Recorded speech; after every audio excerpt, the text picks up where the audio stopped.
Hi, you guys are listening to Melody Shuman Breaks It Down. My name is Melody Shuman, and I am going to be your host for today.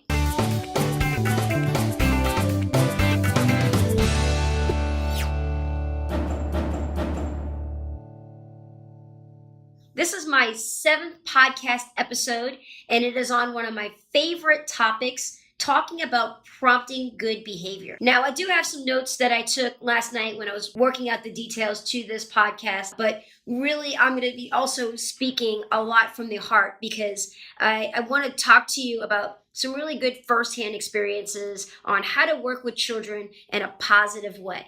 Now, this podcast and this topic, it's for parents, teachers, coaches, and martial arts instructors. But today, just so that I'm not constantly labeling each one of those categories, I'm just going to say teacher. Because if you're a parent, your goal still is to teach your children how to learn and grow effectively. And of course, coaches and martial arts instructors, we are teachers as well. So what I want to talk to you about again is being proactive with children, helping them learn in a positive versus negative manner. And at least that's my approach on working with children. I think it gives you a lot less stress. It makes you feel better about yourself. It helps you develop great relationships with children. And it's just in today's society with so many negative things out there in the media, this is, in my personal opinion, the way to go. There was this professor, his name was Douglas McGregor, and he said that there was several methods for approaching behavior as it pertains to children. And these two types of behavior are called theory X and theory Y. Each one of these includes a very different assumption on how you're supposed to approach behavior. So for example, theory X people, basically, they demonstrate many beliefs, including the belief that discipline should come from the top down and that all people beneath must follow according or be reprimanded for their actions or lack thereof. And he believed that this theory is really inadequate of full development of human behavior, especially when it pertains to children. So people who have this theory X assumption, they assume the following things. They assume that the average child doesn't like good behavior and they'll avoid it at all costs. People who follow the theory X assumptions assume that the average child wishes to avoid responsibilities and that because children have a natural dislike for good behavior and responsibility, they must be coerced. They must be controlled, directed, or threatened with punishment in order to establish discipline. And, these kinds of theories, this is how people in, I would say, the 50s and 60s approached behavior. But society has changed. And yes, really, some parents got off the deep end for a long time. We heard a lot about helicopter parenting and overparenting and things. But I think with media and the way that people are communicating and sharing their experiences, especially in the last 2 years, that has changed.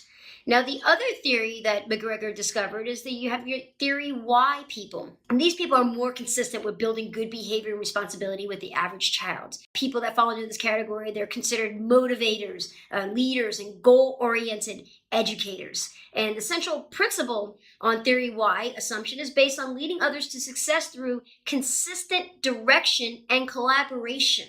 So theory Y followers, they can transform most behaviors into a positive one without the need for consistent threats or punishments. So theory Y people, they fall under a couple of assumptions. The first assumption is the average child likes the feeling of good discipline. And me being a martial arts instructor for the last 20 years, I wholeheartedly agree with this. When I say to my students, let's see who can sit like a black belt, you should see the look on the kids' faces when they race to cross their legs, put their hands on their knees, stick their chest out, and sit really strong. They really like it and they embrace it. Theory Y people, they also work on the assumption that the development of physical and mental growth is a natural process in children. It's not something that happens overnight. Negative approaches to discipline only make children dislike the concept of good behavior. But at the same time, positive approaches reinforce the child's motivation to have good behavior. They also assume that children would become more responsible if they have clear guidelines to follow on a consistent basis.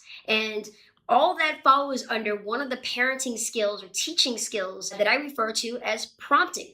And prompting is basically setting your children up for making good behavior choices. Now, there's 5 different ways that you can prompt good behavior based on my experience and my 5 favorite ways that I'm going to share with you. So the first way to prompt good behavior is the good old-fashioned rewarding, right? So let's say that you have a child who has a very unique rhythm When you go to the movie theaters, he's got ants in his pants and he wiggles around his seat a lot and likes to get up and likes to interrupt. But he knows that he's supposed to sit down and show respect for the other kids in the movie theater. And he wants to sit still and he wants to show respect, but sometimes it just gets a little bit out of line. This is a great opportunity to reward your child if they do make good behavior choices while you're watching a movie. So saying something like, listen, Johnny, remember where you talked about sitting really still during the movie theater and trying not to interrupt other people or make loud noises that are disruptive to other people? So what I want to do is if you do very well today, I'll let you pick where we go for dessert after the movie. Something very simple like that. If you're a teacher and you have children that sometimes have ants and pants in class and you say, listen, we have a very important activity that we're going to be covering right now. So for the next 15 minutes, whoever listens the best or sits the best, puts forth the best effort, whatever it is, you get to pick the game that we play at recess, or you get to pick a game that we're going to play in class. You could do the same thing in the martial arts classroom, setting them up by using a reward. Okay, whoever's the loudest, the strongest, the sharpest today gets to pick the game that we play at the end of class. So prompting good behavior with the good old-fashioned reward is strategy number 1. Strategy number 2 is what I like to call challenge versus punishment.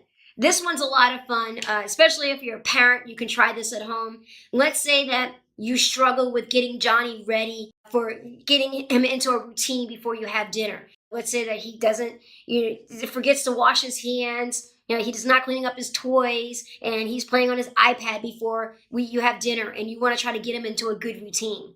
You could do something like, okay, Johnny, I challenge you in the next 5 minutes, if you can pick up all your toys, clean your hands, and put your iPad away where it belongs and go sit at the dinner table within the next 5 minutes, I'll do 10 push-ups for you. Make it a fun little challenge like that. We do it in our martial arts class a lot where we'll challenge them and say, all right, we're going to do our warm-ups. And if everybody tries really hard and answers up really loud, then when you're done with the warm-ups, I'll do 10 push-ups. Even as a teacher, you can do that. You can challenge them. Listen, if everybody follows along and nobody gets a red card or a bad mark during the next, and you got to make it attainable, right? During the next 15, 30 minutes, I'll do 10 jumping jacks. Kids love to see adults suffer. They think that push-ups or jumping jacks or any kind of exercise is your way of suffering. And I don't mean it, they want to see you suffer in a devious way. It's just that when you suffer, you do push-ups or you do jumping jacks, it humanizes you and it puts you more on their level. That's why they think it's so funny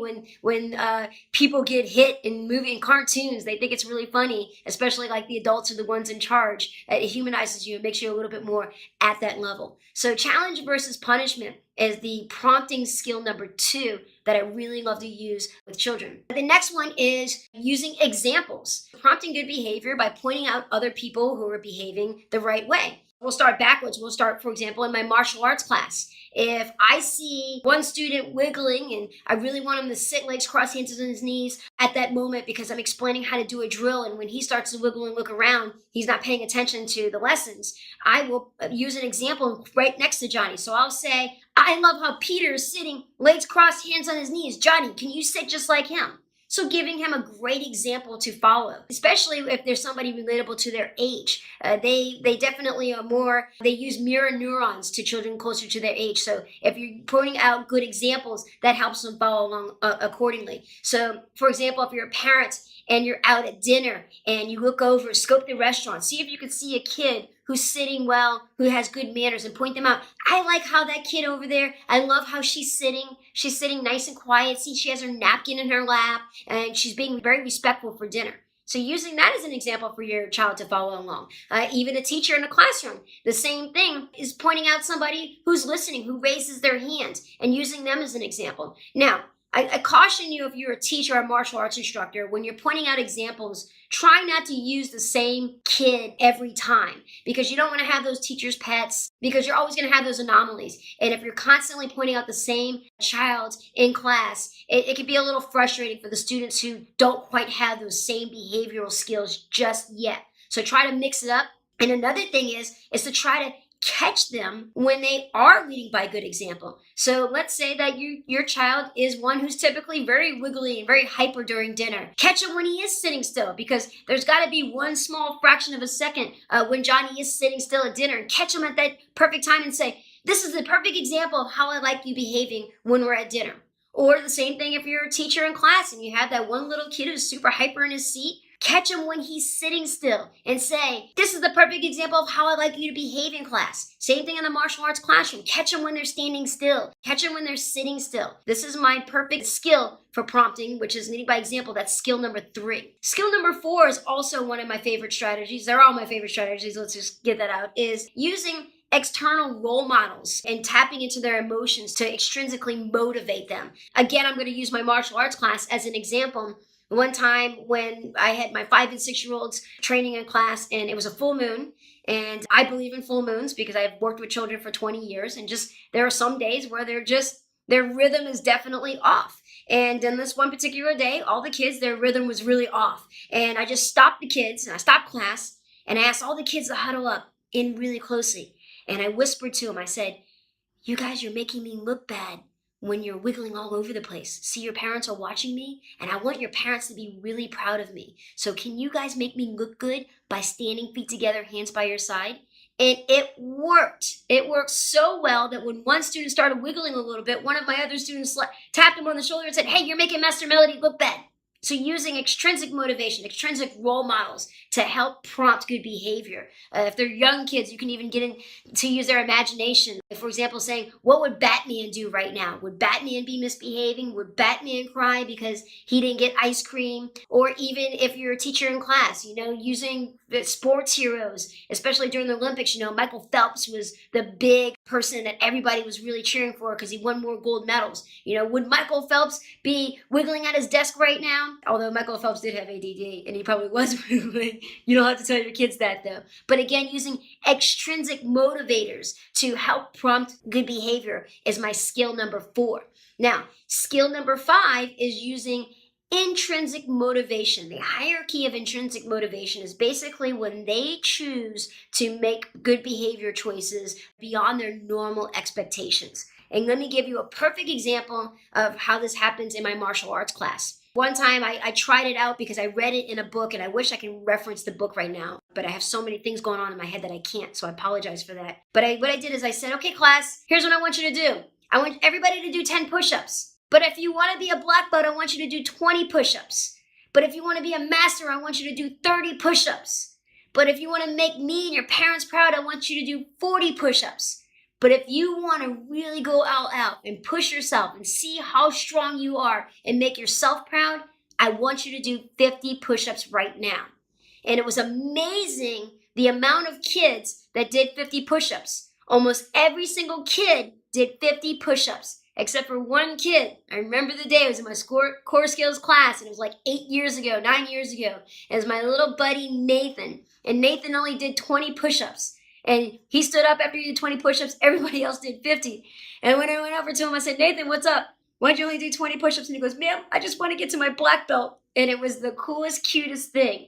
But the concept is a hierarchy of intrinsic motivation. So you can use it as a challenge, for example, at home that says, okay, listen, kids, you got 15 minutes to clean up your room and get ready for bed. But if you want to make me proud, let's see if you can do it in 10 minutes. But if you are a rock star, awesome child of the year, I want you to do it in 5 minutes. And letting them choose to do it beyond what the normal expectations are, you're going to help them extend their effort towards making good behavior choices. Now, I'm going to wrap it up with this. Remember that the way children's brains work is they don't have this manual that they can reference every single time to know what the right behavior choices are. That's why prompting is so great, because as you prompt them to make good behavior choices, their brain starts to wire in these good behavior choices and they become normal habits. If you're paying attention today, you're seeing that there's a lot of studies going on about the brain and neuroplasticity, which means that the brain is actually moldable. So even if you have a child who tends to lean towards making poor behavior choices, by utilizing these 5 prompting strategies, you can essentially help your child rewire his or her brain to start to make better behavior choices. So really quickly, let's review them one more time. Prompting skill number 1 is the good old-fashioned offer them a reward. Prompting skill number 2 is using challenge versus punishment. Challenging them to make good behavior choices, and then if they win the challenge, you have to do something like you have to do exercises. That's just the easiest one to do. Prompting skill number 3 is pointing out other examples or catching them when they're leading by good example, making good behavior choices. Prompting skill number 4 is using external role models and motivators to help them make good behavior choices. Asking them, what would Batman do? Making sure that you make me look good, making me proud, tapping into external motivators. Prompting skill number 5 is intrinsic motivation, giving them a hierarchy of making good choices, giving them a bottom line quote to meet, but also trying to prompt them to beat that choice by giving them even harder choices. The example is clean your room in 15 minutes, but if you want to make me proud, do it in 10. But if you're a real rock star, let's have you do it in 5. So that's my podcast episode today, episode number 7 on prompting good behavior. Thank you guys, and stay tuned for more.